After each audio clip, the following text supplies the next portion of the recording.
Last week, I think many of you know, we were concerned about what was happening with taking back of the supply, even more so than has been, of monoclonal antibodies. The federal government had stopped sending both Regeneron and the Eli Lilly monoclonal, and that was based off some preliminary studies saying that it may not be as effective against Omicron, but of course Omicron's not the only variant that's out there, and it's something that we actually have seen applied with Omicron patients, and we have seen symptoms resolve. So it's not clear that this is not something that is going to not be a benefit. It may not be as good as it was against Delta, but we obviously want to have that here for patients to be able to do it. And so we, under Dr. Ladapo's leadership, we push back against that.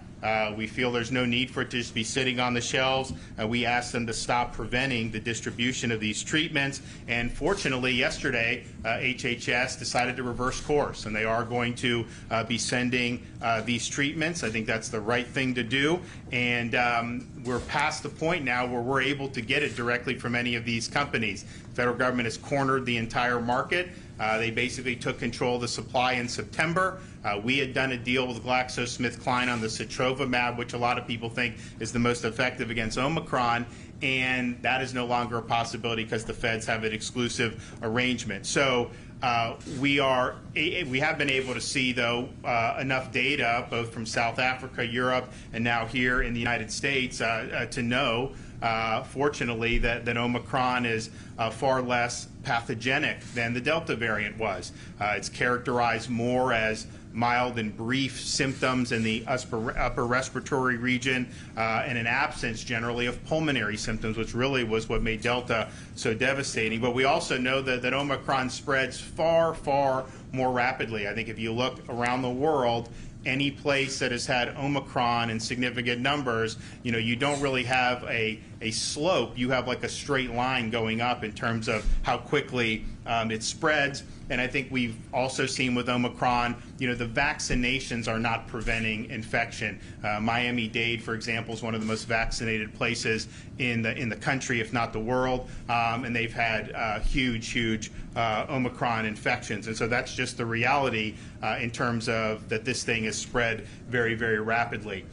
There's indications and some studies out of South Africa that an Omicron infection may generate immunity against the Delta variant. And that's important because, yes, in Florida, particularly South Florida, we do believe it's overwhelmingly Omicron infections that are occurring, but Delta is still there, and most of the people that get really seriously ill are still being infected with the Delta variant. And so it's important to understand that and be able to have a strategy in place that is going to deal with both of those. And so we're able to say today, now that we've gotten the pathway cleared with the Regeneron, now that we've gotten the pathway cleared with the Bamlanivimab, and of course we want more and more of the sotrovimab to do, we have the ability, and we will immediately turn on additional sites as soon as the federal government gives us a supply.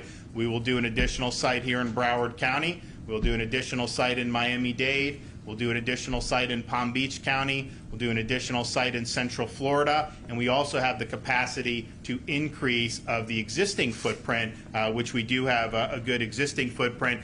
And we have the ability to add 5 to 10 more sites as the demand may be. But that is all contingent on the federal government sending the doses that we need. And so we're looking at probably between 30 and 40,000 additional doses.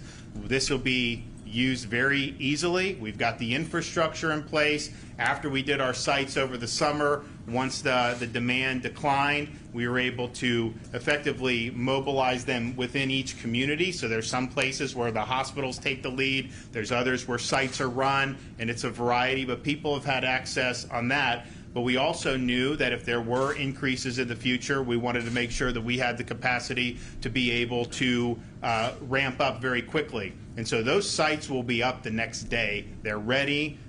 We have DEM, we have health. It's all locked and loaded. It's just a matter of federal government giving us more doses to be able to administer for the Floridians who need it. So that will make a positive difference. And we also had the foresight to ask the legislature in October to set aside money so that we would be able to handle this and there'd be no issue with it, including purchasing our own supply. I don't think we have the option to do that in terms of the federal government's exclusive arrangement, but if they were willing to sell it, we have the ability to buy it ourselves. So that's close to $1 billion that's been set aside to mobilize to be able to treat people, and we're glad that we were able to do that. We also are looking, if you look at the Jackson down in Miami, the biggest system down in our biggest county, they have been putting out data distinguishing the people that are COVID positive in the hospital for something else and the people that are actually being treated for COVID. I think that's an important distinction to make when you have a variant like Omicron, which is much more widespread. You are going to have people who get into a car accident, go into the emergency room, they're swabbing everybody, and you're going to have people that have incidental positives. And so they've anticipated about half of their COVID positive patients within their system are not being treated for COVID. And I think you're likely to see bigger percentages in that regard than we've seen throughout the pandemic. And so that's important when you look, right now in Florida, we've seen increases, but we still have, I think our ICU COVID utilization is the lowest per capita in the country. Right now it has gone up like everything has since November, but looking to see who is being admitted for COVID versus who may be admitted with COVID is going to be important to really chart the severity of what we're seeing. And we do think the most severe cases are still the Delta variant. In terms of, we were talking with the mayor about there's obviously a crunch on the availability of tests. We were promised a lot of these home tests. That's the federal government has total control over that. They've promised hundreds of millions of tests. I don't know when that's coming, if it'll come. Sending it to people or letting them do that without having to go into a line would probably be the most efficient way to do it. If we had the capacity to buy some, we would have bought some, but we can't. It's all going to be done through the federal government. And so I know that there's been promises made in that regard, and so we will see. We have pushed out from the Department of Emergency Management in the last 6 months over 1,500 requests for tests. We've done 50 in Broward County. Now, because of the limited supply, what's asked for, you got to look to figure out, try to spread it around as best you can, and that's what Kevin has done.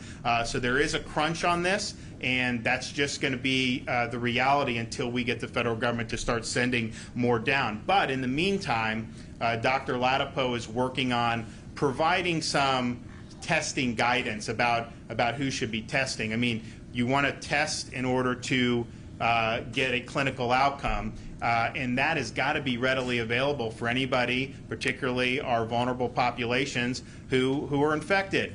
But I think what you're seeing is there's people who go to the drugstore, they'll buy all these tests, they'll go multiple times a week and go to the sites and test without symptoms. That is just going to contribute to some of the crunch that you're seeing. So he's going to work on putting out some guidance to try to say, let's test for a reason. And if you need the treatment, obviously we want the treatment to be there for you. And I think that that'll be something that'll be very well received. So we are ready to go on all this and have been ready for a long time. We do not believe that the federal government should be holding back any more medications. We think we have to offer this, particularly for our elderly population. If you look at Omicron and the profile that we're seeing in terms of the clinical outcomes, it's always been true with COVID that the younger folks were at less risk, but I think that's even more true with what we're seeing with Omicron. And it's just like other respiratory viruses. Elderly people are just going to be more, people that have health problems are going to be more at risk from any type of respiratory infection. I think that's what we're seeing with Omicron. So we really want to focus and make sure, and Simone is going to talk a little bit, if you have an outbreak in a nursing home, we are going to send the teams in there to go with the monoclonals, with whatever we can do to be able to help alleviate that situation. And those are the folks that are going to be most at risk on this. The other thing that we're looking at doing, and it's not, the technology isn't where we would want it to be like it would be for, say, distinguishing between influenza strands, but you can sequence these test results to try to figure out if it's Omicron or if it's Delta. When they do the estimates about South Florida, 90+% in Miami, they're taking a subset, they're running that through, and then they're extrapolating out to the whole county. So we think it would be something that if you could turn it around quick enough, if you do have a patient who is high risk, but they're not necessarily showing significant symptoms, if you could get it in a decent time, then maybe okay, it's Omicron. Maybe we will focus on the sotrovimab. If it's not, if it's Delta, well then we'll do the Regeneron or however the practitioners think makes the most sense. But we do not have the technology right now to where you get tested and then you can determine right immediately